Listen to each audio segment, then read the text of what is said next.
Good morning students. आज हम CPC में नेक्स्ट सेक्शन से शुरू करें। Section 52 enforcement of decree against legal representative, कि अगर कोई डिक्री जजमेंट डेटर के अगेंस्ट, क्योंकि उसकी डेथ हो गई, उसके अगेंस्ट उसका एनफोर्समेंट नहीं हो सकता है, तो लीगल रिप्रेजेंटेटिव के अगेंस्ट उस डिक्री का एनफोर्समेंट किया जाएगा। तो उससे रिलेटेड है ये सेक्शन। इसका सबसेक्शन 1 है where a decree is passed against a party as the legal representative of a deceased person, कि कोई भी डिक्री किसी पार्टी के अगेंस्ट इस आधार पे पास की गई है क्योंकि वो डिसीज्ड पर्सन का लीगल रिप्रेजेंटेटिव है। And the decrees for the payment of money, और जो डिक्री है वो पेमेंट ऑफ मनी के लिए है, out of the property of the deceased, जो डिसीज्ड की प्रॉपर्टी है उसमें से पेमेंट ऑफ मनी के लिए अगर डिक्री है। It may be executed by the attachment and sale of such property, तो इस डिक्री का एग्जीक्यूशन उस प्रॉपर्टी को अटैचमेंट करके और सेल करके किया जा सकता है। ये इसका सबसेक्शन 1 है। सबसेक्शन 2 है where no such property remains in the possession of the judgment debtor, के जब ऐसी कोई प्रॉपर्टी जजमेंट डेटर के पोजीशन में नहीं रहती है, and he fails to satisfy the court that he has duly applied such property of the deceased, और वो कोर्ट को ये सेटिस्फाई करने में असमर्थ रहता है कि उसके पास जो प्रॉपर्टी थी डिसीज्ड की, as is proved to have come into his possession, के जैसा साबित हो चुका है कि उसके पोजीशन में वो प्रॉपर्टी आई थी, लेकिन उसने उस प्रॉपर्टी को अप्लाई करने में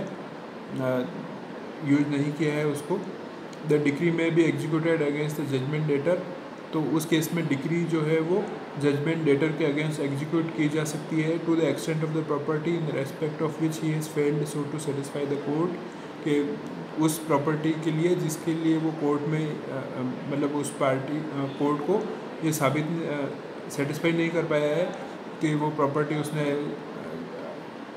जो एनफोर्समेंट ऑफ डिक्री के लिए वो यूज नहीं की है। Satisfy the court in the same manner as if the decree had been against him personally, और अगर वो डिक्री उसके पर्सनली उसके अगेंस्ट पास की जाती है और उसका एनफोर्समेंट होता है, वैसा ही उसके इसमें एनफोर्समेंट होगा क्योंकि वो फेल हो गया है सेटिस्फाई करने में कोर्ट को। ये सेक्शन 52 था। नेक्स्ट है 53 लाइबिलिटी ऑफ एंसेस्ट्रल प्रॉपर्टी, तो इसमें जो पैतृक संपत्ति है उसकी लाइबिलिटी की बात की गई है।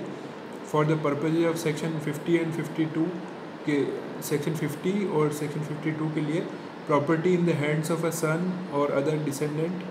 कि कोई प्रॉपर्टी जो बेटे के हाथ में है या कोई दूसरे डिसेंडेंट के हाथ में है, which is liable under Hindu law for the payment of the debt of a deceased ancestor, और जिसका हिंदू लॉ के तहत जो डिसीज्ड एंसेस्टर है उसके जो कर्जे थे उनको पेमेंट में उसको यूज किया जाना है।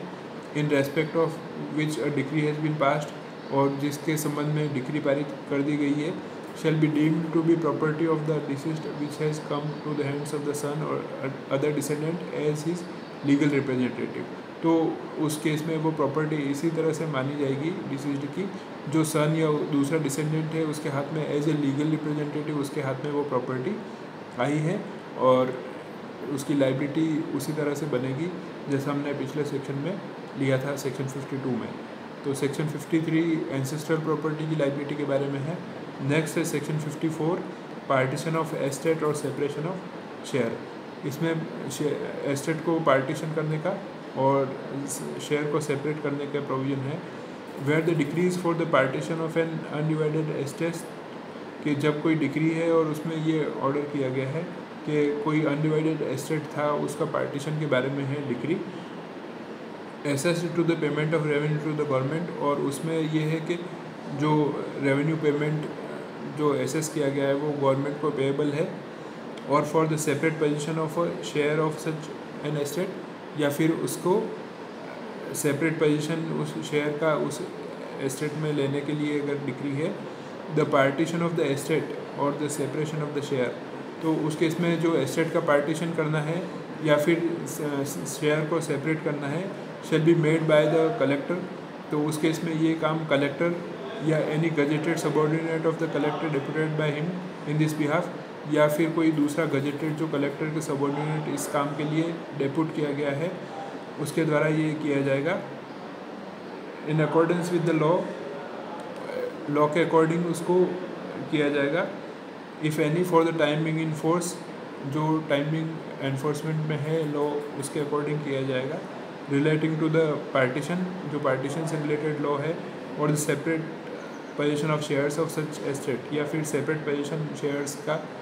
उस एस्टेट में लेने के लिए जो लॉ है उसके अकॉर्डिंग उसको किया जाएगा पार्टीशन। तो ये सेक्शन 52 से लगा के 54 तक आज हमने लिए। उससे आगे हम नेक्स्ट क्लास में लेंगे। Thank you very much.